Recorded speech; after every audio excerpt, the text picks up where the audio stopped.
Section 4. You will hear part of a lecture about time measurement. First, you have some time to look at questions 31 to 40.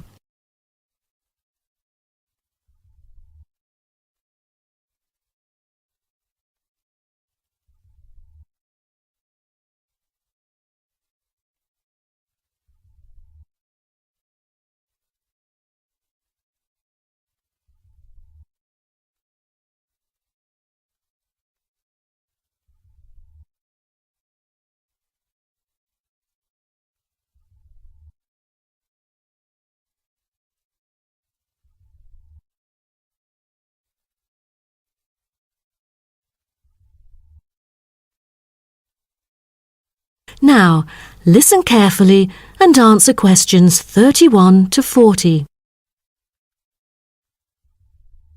Good morning, everyone. Today, I'm going to talk about the research project I've been involved in on time measurement. Do you know how time is measured? Consider how we measure length and how, with time, we encounter a difficulty. Before we could grasp it, it would slip through our fingers. In fact, as we can see, we are forced to have the resource to measure something else, the movement of something in space or a set of movements in space. All the methods that have been employed so far really measure time by a motion in space. The measurement of time is no easy matter, a scientific unit only arrived at after much thought and reflection. As the most primitive form of measurement, the sun seems to be natural. Ever since man first noticed the regular movements of the sun and stars, we have wondered about the passage of time. Prehistoric people first recorded time according to the sun's position. To start off, let us take noon, which is when the sun is on the meridian at the highest point of its course across the heavens, and when it casts the shortest shadow. But this measurement, which was regarded as a major one in ancient times, was less important than the natural events that occurred. The earliest natural events that had been recognized were in the heavens, but during the course of the year, there were many other events that indicated significant changes in the environment. Seasonal winds and rains, the flooding of rivers, the flowering of trees and plants, and the breeding cycles or migration of animals all led to natural divisions of the year, and the further observation and local customs led to the recognition of the seasons. Years later, precise measurements were invented because the passage of time was extremely important for astronomers and priests who were responsible for determining the exact hour for daily rituals and for important religious festivals. Apart from the connection with religion, accurate time measurement was also related to the government, since they divided the day or the night into different periods in order to regulate work and various events. For thousands of years, devices had been used to measure and keep track of time. The current sexagesimal system of time measurement dates back to approximately 2000 BCE from the Sumerians. It was found that the earliest ancient timekeepers were mainly invented and used in Mesopotamia, where the water clock was introduced from, as well as in North Africa, especially in the area of ancient Egypt.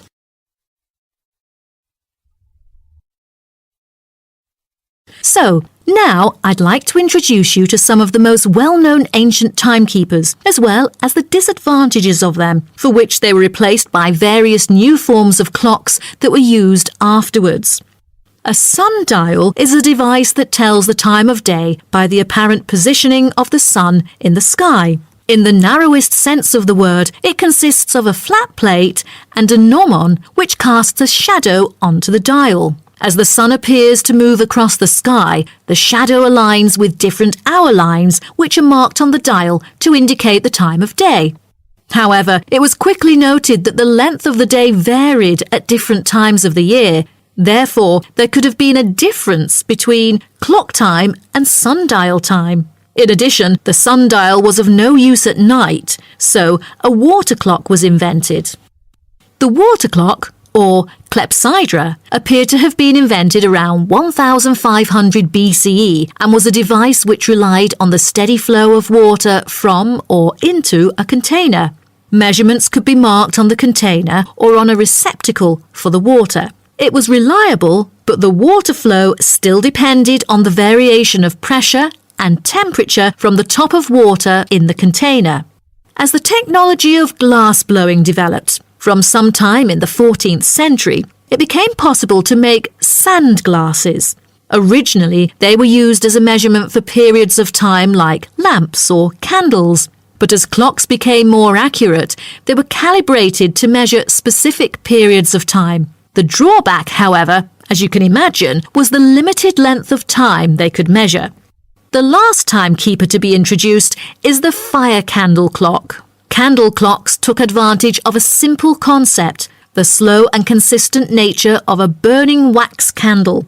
By utilising this process, our ancestors were able to keep steady track of the time. The clocks were created by engraving the length of the candle with evenly spaced markings. Each marking represented a single unit of time, and as the wax burned down, each hour would disappear. However, the drafts and the variable quality of the wax mainly influenced the time of burning. Like oil lamps, candles were used to mark the passage of time from one event to another rather than tell the time of day. That is the end of section 4. You now have half a minute to check your answers.